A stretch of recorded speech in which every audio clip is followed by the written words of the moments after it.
Good evening, everyone. My name is Rahul. I welcome you all in your teaching warrior family. शाम को 7 बजे देता हूँ मैं आपको साइकोलॉजी का प्रैक्टिस सेट, जिसमें कभी कभी हम ईवीएस भी करते हैं, तो आज ईवीएस करेंगे और जब पेपर नज़दीक आएगा ना तो मैथ पेडागोजी करा दूंगा आपकी। ठीक है, पहले क्वेश्चन से स्टार्ट करेंगे। जब बालक सीखने के लिए तैयार होता है तब वह जल्दी और प्रभावशाली तरीके से सीखता है, तो ये किसका सिद्धांत है? देखो, थॉर्नडाइक ने 3 सिद्धांत दिए थे मेन। 3 कितने थे इनके मेन, और 5 थे गौड़ सिद्धांत। 3 कौन से थे? तत्परता, अभ्यास और प्रभाव।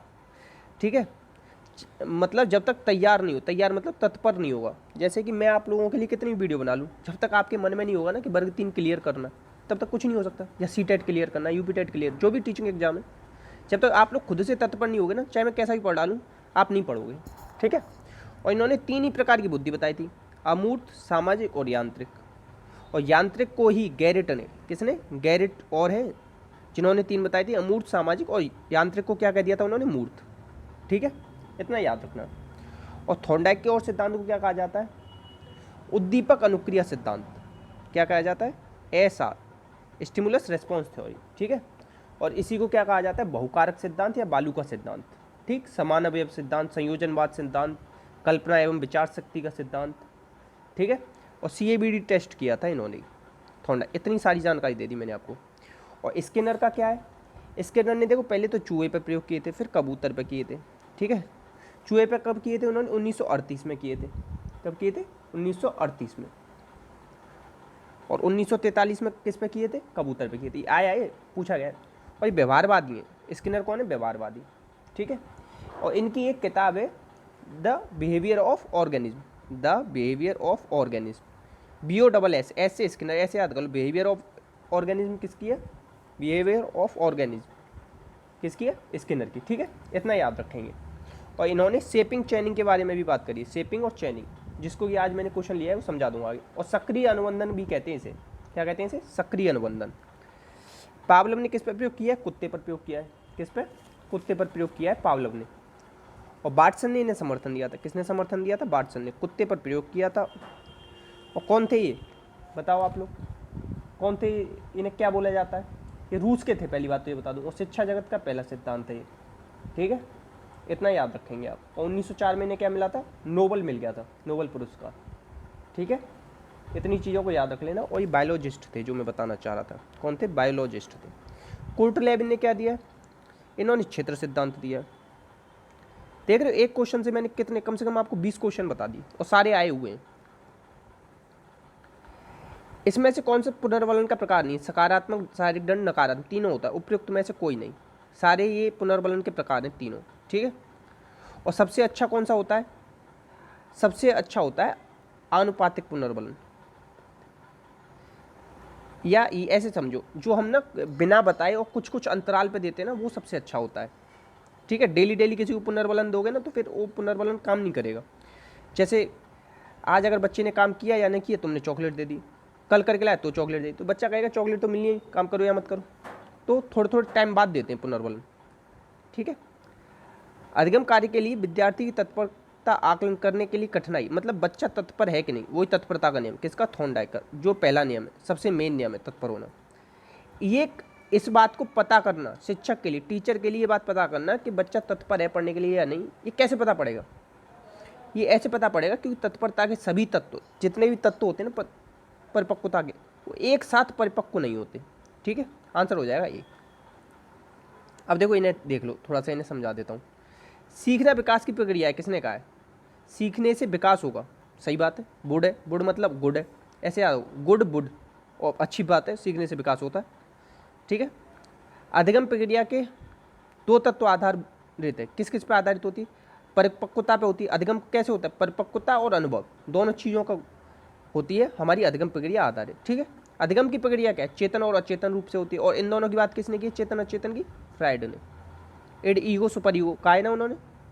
और उन्होंने इरोस और थानोटोस 2 ग्रंथियाँ बताई हैं। देखो, एक तो अधिगम और एक विकास, ये दोनों जीवन पर्यंत चलते रहते हैं। अधिगम, विकास, और वृद्धि एक समय के बाद रुक जाती है। अधिगम का आधार क्या है? अधिगम का आधार है परिपक्वता। ठीक है, ये प्याजे भी समर्थन करते हैं इसका।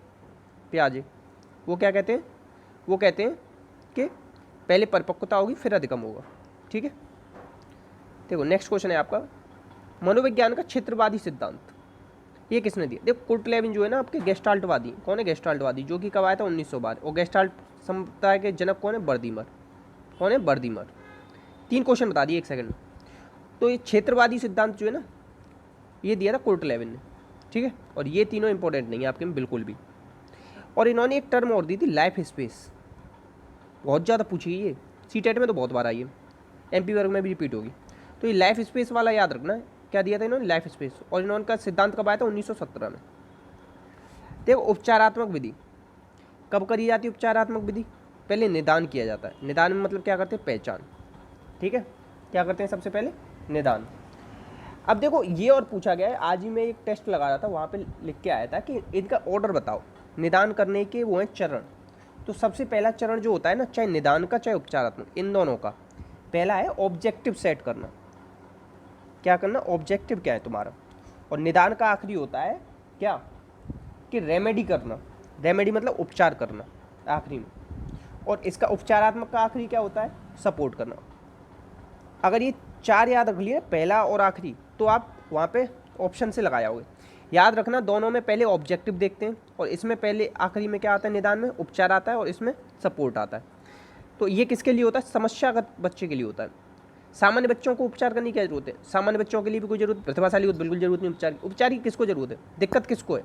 पढ़ाई में दिक्कत किसको आएगी? जो समस्यात्मक बच्चे होंगे। ठीक है, थॉर्नडाइक का कौन सा नियम सीखने और पुरस्कार एवं दंड को महत्व देता है? तो देखो ये प्रभाव का नियम। अब ऐसे देखो, अभी मैंने एक, आपने कोई काम किया, मैंने चॉकलेट दे दी, क्या दे दी? चॉकलेट दे दी। आप क्या करोगे? दोबारा करोगे वो काम को। ठीक है, अभी आपने किसी को गाली दी और मैंने 2 थप्पड़ लगा दिया आपको, तो इन दोनों चीज़ों का क्या पड़ेगा? प्रभाव।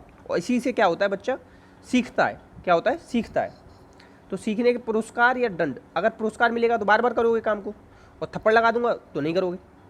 ठीक है, तो क्या होगा? ये प्रभाव पड़ता है बच्चे पर। ठीक है, और इसी चीज़ की बात में बंडूरा, जिन्होंने की सामाजिक अधिगम सिद्धांत, सोशल लर्निंग थ्योरी दी थी, जैसे इन्होंने कहा था एक बोबो डॉल है, बोबो डॉल, जैसे एक इन्होंने दिखाई थी वीडियो, बंडूरा ने क्या दिखाई थी? वीडियो।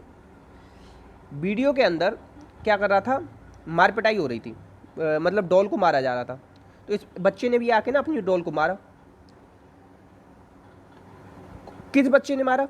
जिसके कि जैसे वीडियो में एक वीडियो थी, दोबारा बताता हूँ, बंडूरा ने बच्चे लिए 2, और 2 अलग अलग वीडियो दिखाई। एक वीडियो में क्या होता है कि बच्चा डॉल को मारता है तो उसके मम्मी पापा उसे शाबाशी देते हैं। एक वीडियो में बच्चा डॉल को मारता है और उसके मम्मी पापा उसे डांट फटकार करते हैं। तो हम ना, जिसके में डांट पड़ी थी वो तो डॉल को नहीं मारेगा, और जिसके में शाबाशी मिली थी वो डॉल को मारेगा। इस तरीके से भी सीखते हैं हम, समाज से भी अधिगम करते हैं। इस तरीके से समझो। तो 3 सिद्धांत हैं ये थॉर्नडाइक के, याद रखना। मेन सिद्धांत है, गौण सिद्धांत कितने? 5। गौण सिद्धांत कौन कौन से? बहुअनिक क्रिया, आंशिक क्रिया, सादृश्यीकरण, साचर परिवर्तन और अभिवृत्ति। ठीक है, 5 होते हैं। और इसी के को आइडेंटिकल एलिमेंट या तत्व विहीन सिद्धांत भी कहते हैं, थॉर्नडाइक के को। ठीक है, इस चीज़ को आप याद रख लेंगे। नेक्स्ट क्वेश्चन, बुरी आदतों को कैसे सुधार सकते हो? बुरी आदतों को सुधार सकते हो अनुबंध करके। जैसे मैंने बताया था ना स्किनर का, स्किनर ने ना ऐसे एक बॉक्स था, उसके में यहाँ पे उसने रख दी क्या? चीज़ रख दी चूहे के लिए, फिर यहाँ पे रख दी, फिर यहाँ पे रख दी, यहाँ पे रख दिया। अगर चूहा यहाँ आ गया तो यहाँ करंट लग जाता था उसे, यहाँ आ गया तो करंट लग, फिर नहीं जाता था यहाँ, फिर वो जहाँ जहाँ खाने का आइटम होता था ना वहाँ वहाँ जाता था। और इस तरीके से चूहे को या उसने कबूतर को चलना सिखा दिया था जहाँ पे वो चाहता था। तो अनुबंध के द्वारा हम बुरी आदतों को सुधार सकते हैं। ठीक है, डांट, कभी भी पेपर में आ जाए डांट टपट, पिटाई करना, ये सब नहीं करते हम बच्चे के साथ, तो ये हमेशा गलत होता है। ये गलत तो ये सभी गलत, दोषारोपण करते नहीं हम। तो अनुबंध के द्वारा हम सुधार कर सकते हैं। ठीक है, देखो क्रिया प्रसूत की बात करिए ना, ये किसका सिद्धांत है? क्रिया प्रसूत या नैमित्तिक कह दे या ऑपरेंटल कंडीशनिंग कह दे, ये सारे किसके? स्किनर के। किसके? स्किनर के। और बिहेवियर ऑफ ऑर्गेनिज्म किताब बताई दी है मैंने। सक्रिय अनुबंधन कहते हैं इसे, ये सारी चीज़ें बता दी ना। सक्रिय अनुकूलन कहते हैं। ठीक है, सक्रिय अनुकूलन, नैमित्तिक और मूल व्यवहारवादी। ठीक है, इन चीज़ों को याद रख लेना। इसमें से सीखने का नियम कौन सा नहीं? देखो 3 ही नियम तो होते हैं, अभ्यास, तत्परता, प्रभाव। 3 ही तो बताया अभी तक। ये खेल का नियम कभी बताया नहीं? ठीक है, तो ये नियम नहीं है, सी वाला नियम नहीं है। थॉर्नडाइक के जो 3 नियम है ना, आज ही कॉपी में लिख लेना और कमेंट बॉक्स में भी लिख के बताना कौन से। क्योंकि कमेंट बॉक्स में लिखोगे ना तो याद हो जाएंगे। तत्परता, अभ्यास, प्रभाव, 3 बता रहा हूँ, यही कमेंट बॉक्स में लिखने हैं आपको। नेक्स्ट, अभी मत लिखना, जब वीडियो खत्म हो जाए तब लिखना। सामाजिक अधिगम प्रारंभ होता है, सामाजिक अधिगम सिद्धांत, ये सिद्धांत किसका है? बंडूरा का है। किसका है? बंडूरा। ठीक है, ये चीज़ याद रखोगे।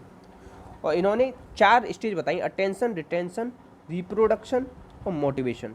4 स्टेज बताई इन्होंने, अटेंशन, रिटेंशन और प्रोडक्शन और मोटिवेशन, 4। ठीक है, इस चीज़ को याद रख लेंगे। बोबो डॉल पर आधारित था इनका। और बोबो डॉल क्या था? जीवित जोकर था। जीवित जोकर नाम से एक पिक्चर थी, जो मैंने पिक्चर के बारे में बताया था ना, वही। ठीक है, इतना याद रख लेना। और इसे सामाजिक अधिगम का सिद्धांत तो कहते हैं, और इसे अवलोकन अधिगम का भी सिद्धांत कहते हैं। ठीक है, इसे भी याद रखना। तो ये सामाजिक अधिगम किससे स्टार्ट होता है? संपर्क से। अगर तुम दूर दूर रहोगे तो कहाँ से कोई अधिगम हो जाए, पढ़ाई नहीं हो पाएगी। संपर्क में आके पढ़ाई होती है। ठीक है, आंसर हो जाएगा सी। आधुनिक युग में मानसिक स्वास्थ्य किसके द्वारा सबसे ज़्यादा प्रभावित होता है? ये है जीवन की अस्थिरता। ज़्यादा आया हुआ नहीं है, पुराना क्वेश्चन है, नहीं भी करोगे तो चल जाएगा। जीवन की स्थिरता से। तो ये क्वेश्चन बहुत आता है। विकृत लिखावट, लिखावट किससे होती है? लिखने से। क्या है? लिखने से। और लिखने से संबंधित कौन सी बीमारी होती है? लिखना क्या है? ग्राफ। लिखना क्या है? ग्राफिया, तो डिस्ग्राफिया हो जाए। डिस्कैलकुलिया क्या है? गणित से संबंधित है। डिसलेक्सिया क्या है? पढ़ने से संबंधित है। डिस्प्रेक्सिया क्या है? बोलने से संबंधित। डिस्प्रेक्सिया, डिस्फेजिया बोलने से संबंधित है। डिस्फेजिया क्या? बोलने से संबंधित। डिस्फेजिया बोल रहा हूँ, याद रखना, डिस्फेजिया। और डिस्प्रेक्सिया किससे है? गतिक कौशल से। ये मोटर से है, चलने वगैरह से। आई और इसका ना ईयर का कोऑर्डिनेशन नहीं बन पाता इसमें। ठीक है, तो आंसर क्या हो जाएगा? विकृत लिखावट से क्या थी? ग्राफिया। दोबारा बता दे रहा हूँ, ये लिखावट से थी, लिखावट। और गणित से संबंधित कैलकुलिया। डिसलेक्सिया पढ़ने से, और डिस्प्रेक्सिया मोटर से, और डिस्फेजिया आ जाए तो बोलने से। 4 हैं, इन्हें कॉपी में लिख लेना आज ही, अगर नंबर लाने वर्ग 3 क्लियर करना है तो। टाइम पास कर रहे हो तो कर लो। जब एक बच्चा निम्नलिखित व्यवहार प्रदर्शित करता है तो शिक्षक तनावग्रस्त बच्चे की पहचान, मतलब एक टीचर है, वो कैसे पहचान करेगा कि बच्चा ना तनाव में, परेशानी में। तो देखो, अगर तुम टेंशन में रहते हो ना, तनाव में रहते हो, तो तुम्हारा व्यवहार पता है कैसा हो जाता है? आक्रामक हो जाता है, चिड़चिड़े हो जाते हो, छोटी छोटी बातों में गुस्सा करने लग जाते हो, आक्रामक हो जाते हो तुम। ठीक है, अधिक बोलना ये तनाव का कारण होता है। खुशी में भी अधिक बोलता है। सीखने में त्रुटियां तो कोई भी कर सकता है, जरूरी तो है ना तनावग्रस्त होगा या अतिक्रियाशील हो। अतिक्रियाशील को ADHD भी बोलते हैं, याद रखना। Attention deficit hyper active disorder, ये भी डिसऑर्डर होता है। ठीक है, नेक्स्ट, अंगूर खट्टे। कभी कभी पता है हमें अंगूर नहीं मिलते तो हम क्या कहते थे? अंगूर खट्टे। तो ये कौन सी युक्ति लगा रहे हैं? ये हम क्या कह रहे हैं? युक्ति लगा रहे हैं। यार कोई ना, अंगूर नहीं मिले तो खट्टे थे। ये IAS नहीं मिला ना, तो बहुत ज़्यादा काम करना पड़ता है IAS में, इसीलिए कोई ना, युक्ति लगा रहे हैं। प्रतिगमन क्या होता है? बच्चे की तरह रोना। बच्चे की तरह रोना, बड़े हो गए और बच्चे की तरह रो रहे हो तो वो। ठीक है, दमन होता है जानबूझकर किसी चीज़ को दबाना, दबाना, अपने दबाना, बुरे अनुभवों को दबा देना, उसे दमन कहते हैं। एक शमन भी होता है, शमन अनजाने में होता है। ठीक है, मानसिक स्वास्थ्य एक विज्ञान है। मानसिक स्वास्थ्य क्या है? विज्ञान है जो मानवीय कल्याण से संबंध रखता है। मानसिक स्वास्थ्य क्या है? विज्ञान है, पहली बात तो याद रखना। जो मानवीय कल्याण से क्या करता है? संबंध रखता है, सारे मानवीय संबंधों और बातों पर छाया रहता है। तो ये किसने कहा है?